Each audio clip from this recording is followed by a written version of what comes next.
Yeni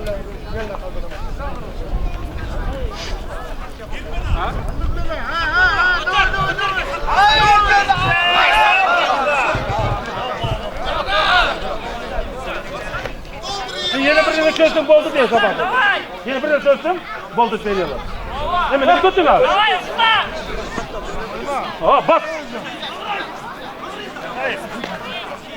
Koy.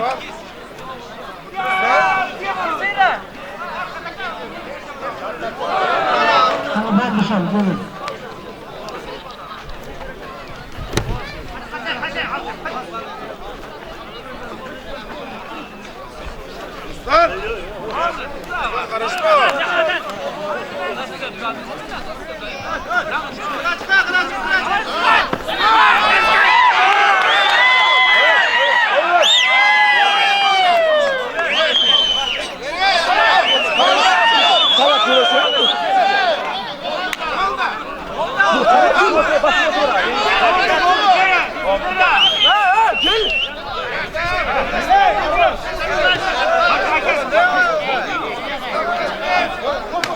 Palavası tarafı niye palavasıyla tutuyor?